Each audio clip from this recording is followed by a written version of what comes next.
Back to Let's Play Final Fantasy XIV.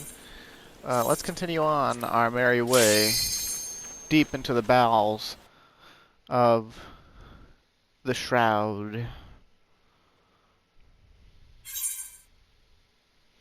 The lore implications, or the lore behind Palace of the Dead, is basically that it was once, Gelmoran civilization, which was the Dusk-White Elzen, before the populace of people that lived in the Black Shroud gained the Elemental's providence or permission to live there without being killed instantly for being trespassers of the forest. So.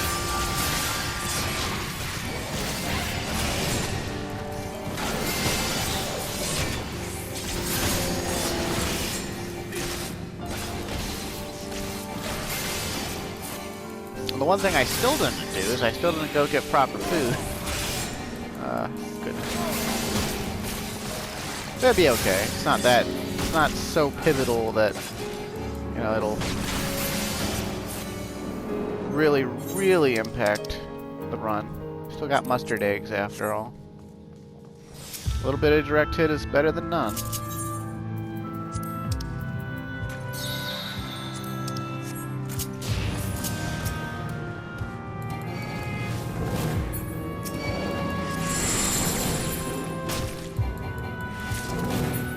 For the most part, except for landmines, no trap will affect you while you're a Manticore. Like the Silence and Amnesia doesn't affect Manticore.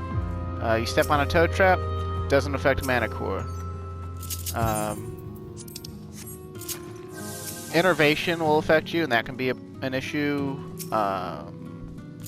Obviously, well, there's landmines. You'll still trigger luring traps, but obviously they won't be quite as big of a deal. But later on in the really high floor range, you want to be careful, more careful as the Manticore, because stuff will be hitting so hard that if you were to step on a landmine or something, a regular monster would just kill you.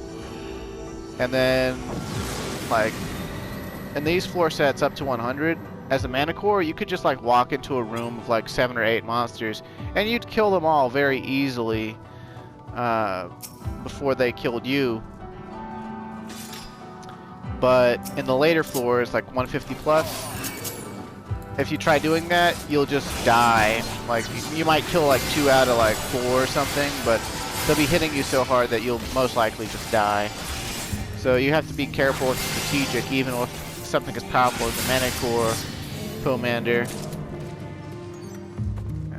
As far as getting through a floor really quickly goes, the Manticore Pomander is your best bet in Palace of the Dead. And that's one difference between Palace of the Dead and the later Deep Dungeon. Manticore is only available in Palace of the Dead.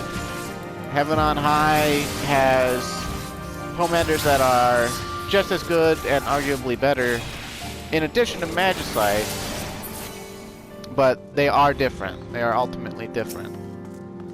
So that is a unique experience to this place. And I'm sure I mentioned it before, but originally people found a way to glitch Pomander usage outside of Palace of the Dead. And since no monsters outside Palace of the Dead were coded to resist the instant death from the Manticore, you could take it into a Savage Raid fight and kill the Savage Raid boss in one hit. And during Creator Savage, a lot of raid groups took advantage of that glitch. I don't know if they ever got punished. I know some of them did. But for the most part, they got away with it. Although the big deal was really Squadron's Hunger Max.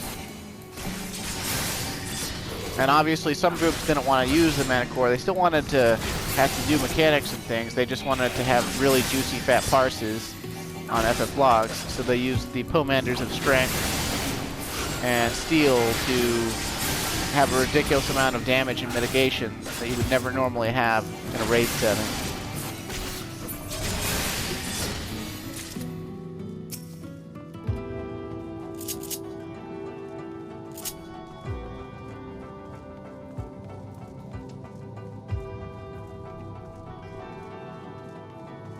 And honestly, I kind of wish I could have been in a group that at least, like, you know, used that. Not because I would want to cheat regularly, but it would have been nice to, like, get into a pickup group and just see it happen. Just see a savage boss get one shot, like, while current, you know? Like, that had to have been at least entertaining, you know? Oh, here's this big old, you know, crazy boss that has, like, 15 million HP and, you know, normally takes, like, 13.5 minutes to kill. One shot.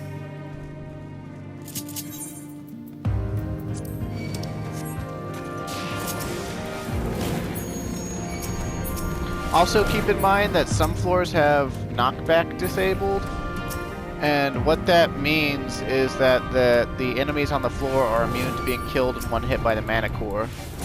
Because what's actually killing these monsters isn't the damage that the mana core is dealing to them, it's actually the knockback effect is tied to instant death. So, yeah, if knockback immunity is disabled, then the mana core won't be able to kill anything. So, it's got its drawbacks. Also, one time when I was getting into to roleplay or whatever, I had tried seriously roleplaying, you know, like serious character with a backstory, and you know, like several paragraphs and like an RPC wiki and all that. And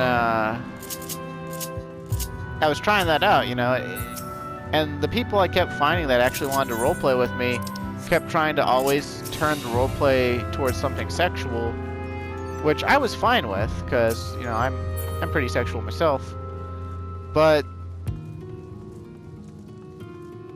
it was inconsistent and also just sort of annoying when, like, I wanted to build an actual story or, like, you know, like, try to do something, you know, that was meaningful, or at least meaningful to me. So, but eventually that, you know, that gave me the idea to try out, you know, erotic roleplay, or basically cybering, you know, which is basically roleplay that is entirely sexual in nature. Like, you don't try to come up with any real story. It's just sort of like, oh, these two people meet and now they're fucking. And what you're supposed to focus on in that isn't, I mean, it is the fucking, but you're supposed to, you know, write creatively to write, you know, to, you know, make somebody horny or whatnot. I'd like to say I'm decent at it. I can at least write a lot. I have a wide vocabulary, so that's cool. But how that relates to Palace of the Dead is basically, you know, how you transform into a mana core. Well, there's a whole subsection of people that want to get ooh-hooed by the monsters in this game. And so I had a character whose entire shtick was that they had permanently gained the ability to transform into a manticore at will due to doing so much Palace of the Dead. Not very, you know, it's about the equivalent of, you know, the pizza guy or the plumber in a porno, right? But, it worked. It interested people. The only problem is that the role-playing community in general is very insular and also very introverted and very, I guess I want to say fragile, but like mentally fragile, I guess. Because, like, though I could get people to engage with that character in roleplay, I couldn't get them to consistently respond or consistently, like, do more than one or two, you know, sessions back and forth. And, this annoyed me to no end.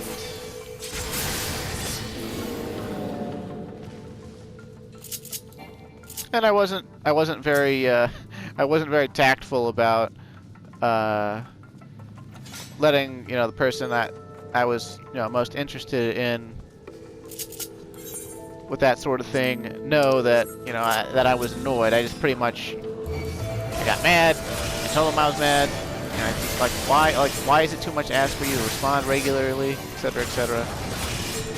Because it was like a month-long thing. Like, I got this person to respond to me. We started role-playing. Then, like, they just left me, like, they just left a message. I had sent them a roleplay message.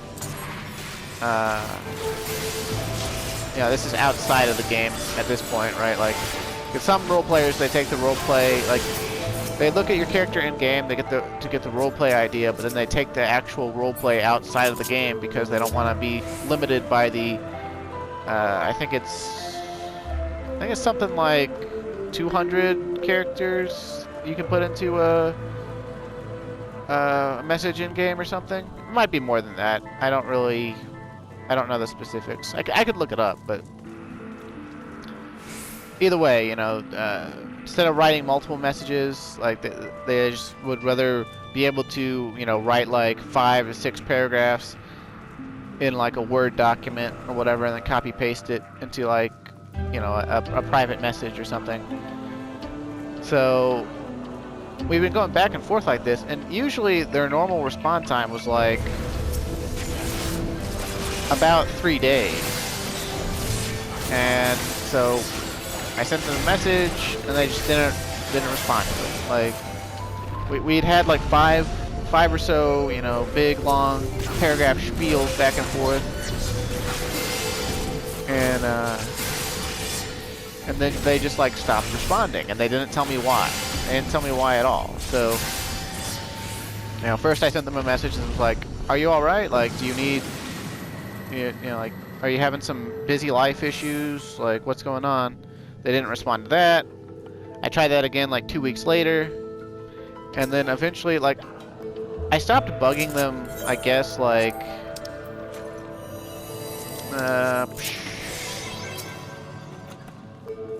like 2 months after they stopped responding.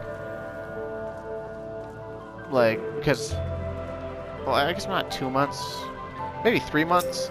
But like for the first month, I kept sending them, you know, like every week or like every other week, I'd send them, you know, "Are you okay? Like, what's going on? Are you going to continue the role play?" And they just did not respond to me at all. And so then finally, like 6 months later, which is a long ass time,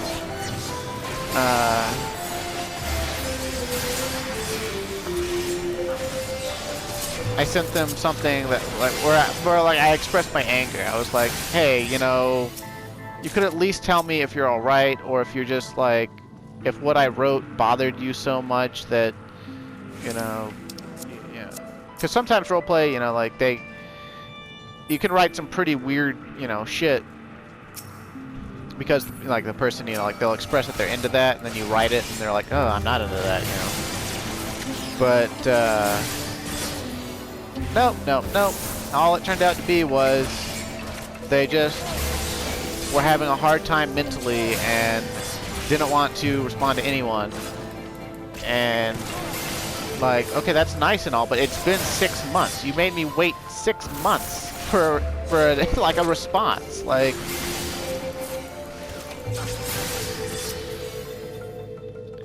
a lot of strength commanders on this floor. I wish there was weapon upgrades. Yeah, we could use that.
Sorry if you heard me yell or anything.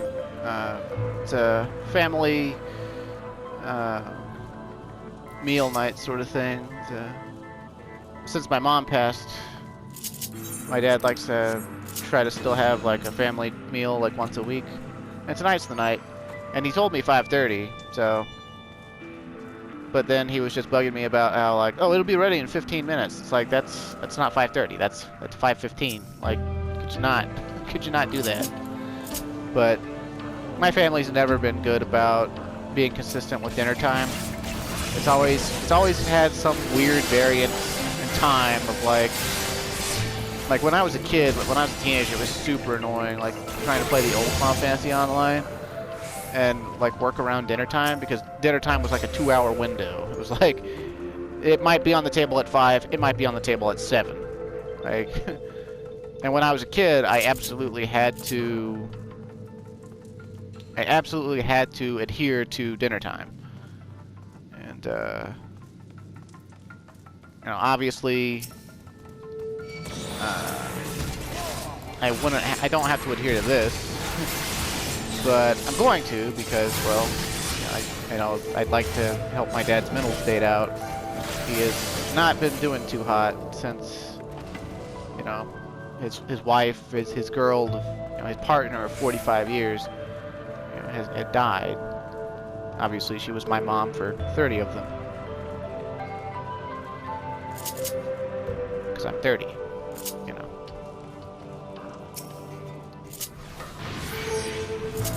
So I'm gonna have to probably pick up the pace here, use some commanders that I don't really want to use. Cut this video a little bit short too. We'll see. Okay, let's go up now.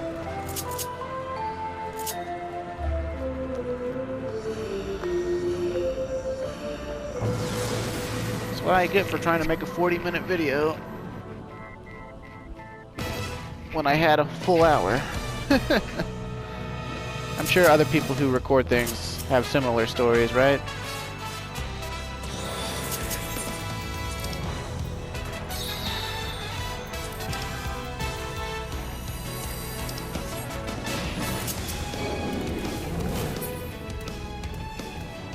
So I just want to go south.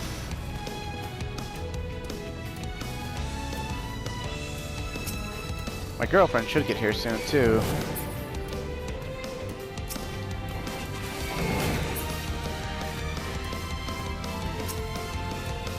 Yeah, I'm pretty much just gonna whip out all my Manticore commanders. Like, this is something I wouldn't normally recommend, but I mean, given the circumstances, I'm going to do it.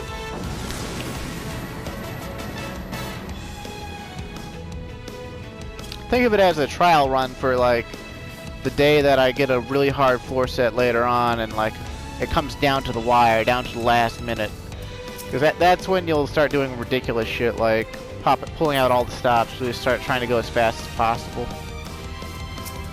So. Come on, get it, get it, get it! Yeah!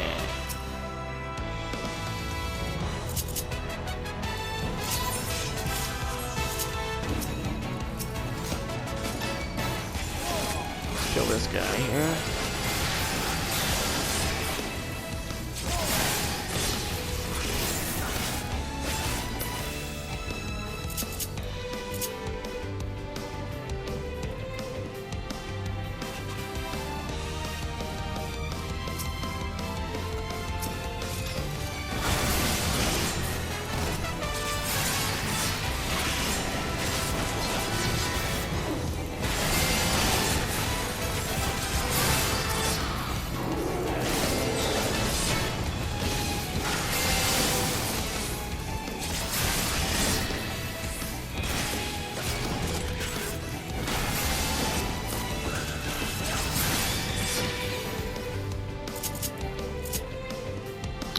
Inferno Passage is right there. Awesome. The other reason this is bad is obviously I'm going to miss out on any potential silver chests. Of course, I'm not guaranteed to have silver chests anyway. So, of course. Hey! If you're trying to go fast, obviously the game doesn't let you.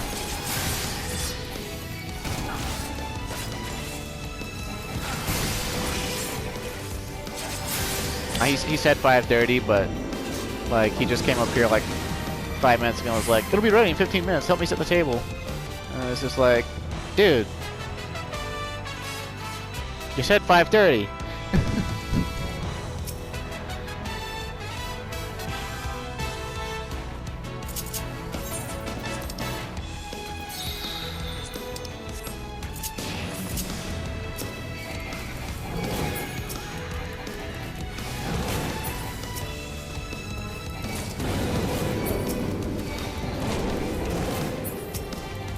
Get dicey, sort of.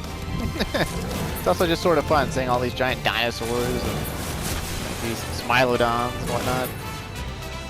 I'm a manticore.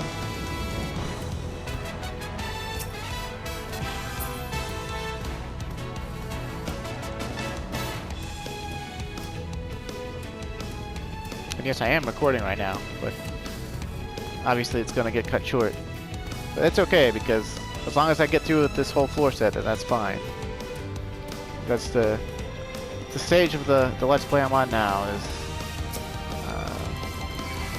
trying to show off this deep dungeon, which is, you know, 4 sets of 10.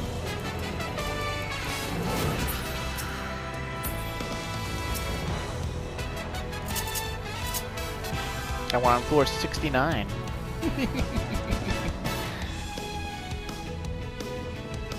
And all that implies. She's shaking her head. She's like, how could you? I can't believe you've done this. I can't believe you've done this.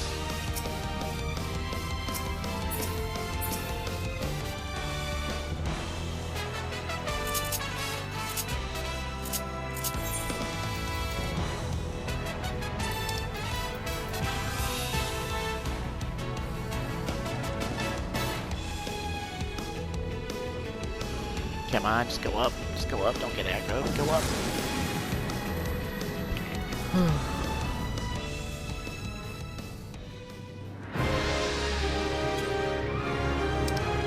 And here we get to fight a giant sea serpent called the Yagaru, or Yaguaru, or Yakuaru, or I don't know how to say that. But he's really easy. He hits pretty hard. He's got an auto cleave that sort of acts like a mini tank buster, and he does that a lot. He should also put down water puddles that will, if you stand in them, they hurt and give you heavy, apparently. Or no, he puts the heavy on you, that's right. And basically, his attack speed goes up, and his damage goes through the roof. And not this version of him, but the later version on floor 170 is very hard to kill and to deal with, because you absolutely have to get him out of his puddle as soon as possible. And well, that's not too hard, you know, it drags out the battle in its own way. And if you don't get him out of his puddle, the one on 170 not only gets an attack speed buff, but gets a straight up attack buff as well for being in the puddle. So that can really make a bad day for you. But he's far from the hardest boss that you would fight here, so.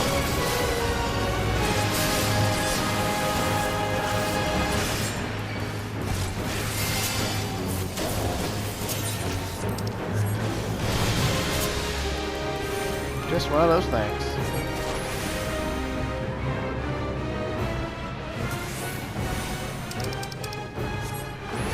Also, to get the haste effect to go away, you have to get his entire hit circle out of the puddle. Like, if even just like an itty-bitty portion of the circle is in the puddle, he'll still get the buff.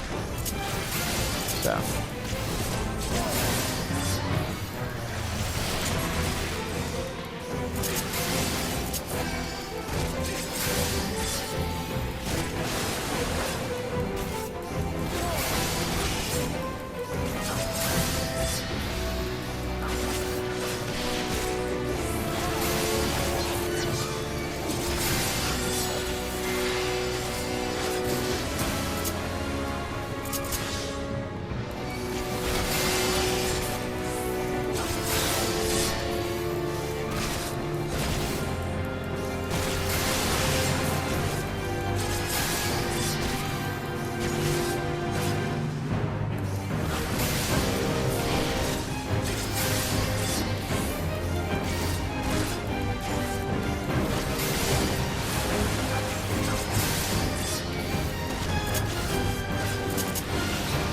I'm not even gonna bother moving.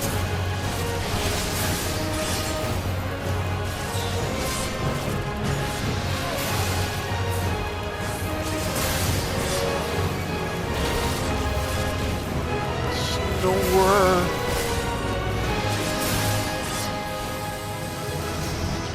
You would put the heavy on me. You don't actually have to run down to the exit to leave. Once you've gotten duty complete, you can just go to the duty menu and go to leave. But I like to go down to the exit because I'm old-fashioned and also stupid. So, you know.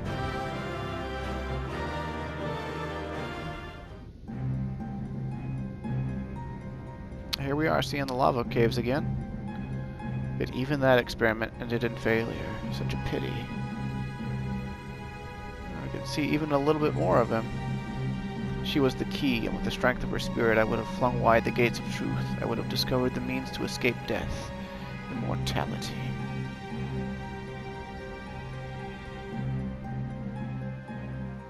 I mean, you seem like a lich already. I mean, didn't you already escape? Yeah, whatever. Anywho, that'll be all for this episode here. Sorry, it's a little short. Yeah, next time will be 71 to 80, and thank you for watching. Stay safe and have a good day.